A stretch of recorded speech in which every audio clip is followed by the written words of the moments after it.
Masih di Dialog Jurnal Pagi membahas mengenai BNN ancam serbu lapas. Masih bersama dengan Pak Asar di studio bersama saya dan juga di ujung telepon ada Pak Slamet Pribadi, Humas dari BNN. Pak Slamet, masih terhubung Pak? Halo Pak Slamet. Masih lah. Pak Slamet bisa mendengar saya? Oke, Pak Asar. Ya. Memang seperti apa sih Pak perkembangan metode para mafia narkoba yang di dalam lapas gitu, evolusinya seperti apa Pak? Ya, baik. Begini, mereka ini memanfaatkan ya, yang namanya lapas itu sebagai lembaga pemasyarakatan ya, pemasyarakatan ya. Artinya, wah, mereka masuk ke dalam, wah kita justru memasyarakatkan juga ini, ya. Bukan hanya penggunaan sampai kepada peredaran gelapnya. Nah ini suatu hal yang saya kira ada sesuatu yang salah di sini. Ya, bapak-bapak di lapas itu menganggap bahwa dengan dia masuknya dia jadi orang baik. Ternyata tidak. Ya, karena kejahatan narkoba ini betul-betul kejahatan yang sangat profesional ya. Dan mereka hanya mata rantai semuanya. Yang tadinya hanya mungkin jadi pengedar lama-lama naik kelas dia kan. Dan di dalam ini naik kelasnya. Ya, jadi semacam perguruan tinggi. Artinya apa? Kalau dia sudah jadi perguruan tinggi di sini, orang-orang lain, napi-napi yang lain, yang bukan napi-napi narkoba, itu cepat atau lambat mereka akan terkena. Ya, mulai dengan pelan-pelan. Akhirnya, mengapa kok sampai, loh, ini akhirnya satu lapas, 570%, kok ini narkoba semua? Padahal tadinya hanya baru sedikit. Nah, ini di sini. Artinya apa? Ini memang sudah tidak bisa. Menular lah ya. Tidak bisa dicampur. Ya, napi narkoba ini, kalau namanya napi narkoba ya sudah napi, itu kejahatan kan, penjahat sudah ya. Tidak bisa dicampur dengan penjahat-penjahat yang lain. Dan tidak bisa dalam proses rehabilitasi sudah tidak bisa. Apa namanya? Bukan rehabilitasi medis ya. Pemasyarakatan sudah tidak kena. Karena ini sudah dari sononya begitu kejahatan narkoba. Artinya apa? Saya sangat setuju dan bahkan mungkin saya dulu kita mendahului mengisolir ya napi-napi narkoba ini tidak di dalam napi yang dalam tempat yang sama dengan napi yang lain. Artinya apa? Kalau mulai dari tingkatan besar dulu ya. Napi yang sudah kena hukuman mati yang 20 tahun, 10 tahun itu kan besar-besar. Itu kan tidak banyak, tidak sampai ribuan kan. Itu kalau diisolir, terpisahkan satu tempat, itu sudah bisa mengurangi penjalarnya. Lumayan, nama mafia ini ya. Yang mungkin bertingkat ke bawah sampai mungkin yang tinggal 1 tahun 2 tahun. Tapi totalnya kalau menurut kami harus dipisah dengan napi yang lain. Terserah mau dibuat di Surung Sindur kayak gunung apa kayak. Tapi dulu kan kami pernah kalau di pulau itu betul-betul ya Alcatraz lah begitu. Dan akan terputus komunikasi elektronik, komunikasi interaksi dengan manusia lain dan lain-lain. Akan lebih berkurang. Itu salah satu resep yang kami pernah tawarkan dan kami mudah-mudahan ya Pak Menteri dan pemerintah bisa mendengarkan apa yang disampaikan oleh Pak Bos ini. Cukupilah itu. Saya kira itu bagus sekali. Ide yang bagus dipulaukan. Nah, berbicara juga mengenai bagaimana sih sebetulnya resep yang manjur untuk bisa kita masuk ke dalam gitu. Karena kalau sidak kayaknya old school ya Pak ya? Ya lah, old school. Terlalu ketinggalan zaman ya? Kaget-kagetan aja. Kadang-kadang jadinya kayak apa? Euforia ya, jadi apa namanya? Pencitraan. Jadi pencitraan. Nggak bagus lah, jangan deh. Metode apa kira-kira yang bisa digunakan?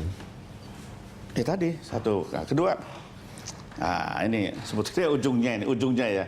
Kita harus konsekuen dan konsisten dalam penegakan hukum, ya. Karena ini sudah jelas. Terutama ini tidak politis ya. Sejak Presiden Pak Jokowi ini dan Jokowi JK ini, kan kita sudah melihat keseriusan dalam menolak gerasi, keseriusan dalam memutuskan hukuman mati, menolak semua. Akhirnya juga ada keseriusan dalam eksekusi hukuman mati. Ini kan sudah deret, katakan lidah 100. Ini baru gelombang 1, gelombang 2, masih banyak gelombang-gelombang yang lain. Nah, selama gelombang lainnya tidak ini kepeluang ini digunakan oleh mereka main. Dan sudah jelaskan tadi Pak Slamet mengatakan, dari hasil penyidikan, hasil penangkapan peredaran gelap yang besar-besar di luar dikendalikan oleh mereka di dalam. Dan mereka yang sudah divonis hukuman mati dan sudah inkrah lagi. Nah, kok bisa begitu? Ini kan hebat sekali. Artinya ada komunikasi.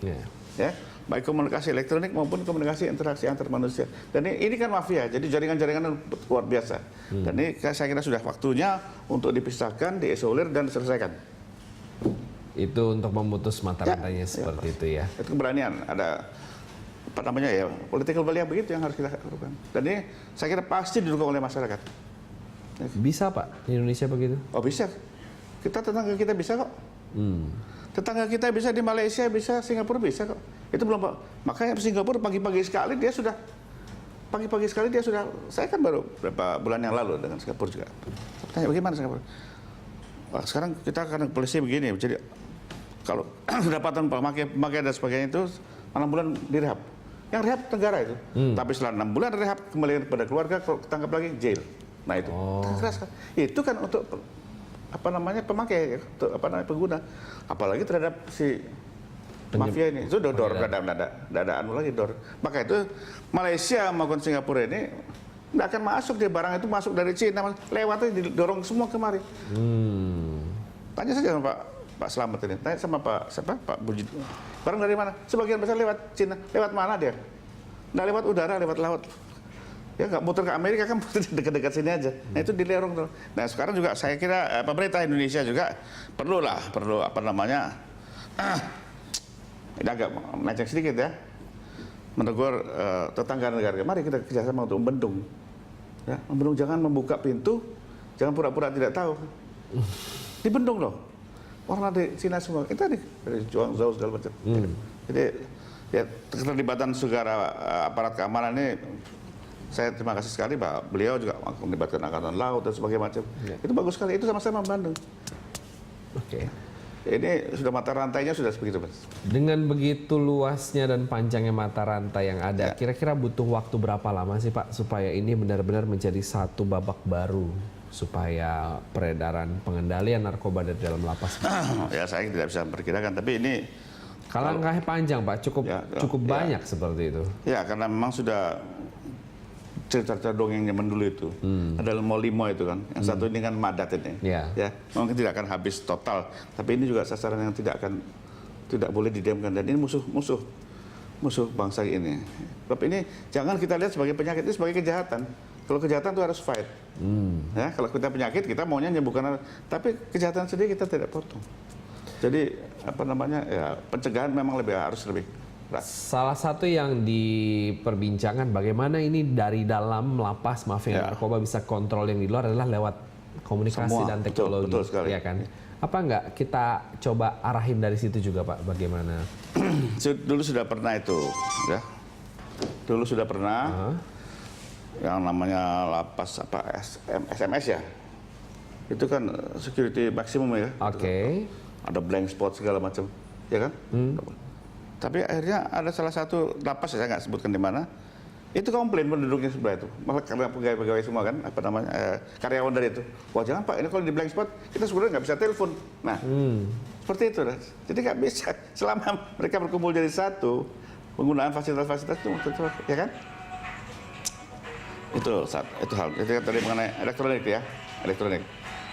Maka itu saya katakan tadi, yang namanya oknum-oknum ini bermain di sini. Ya, contoh, saya berikan contoh. Orang kan sudah tidak boleh membawa handphone segala macam. Tapi permainannya apa? Dia chipnya saja simpan kan?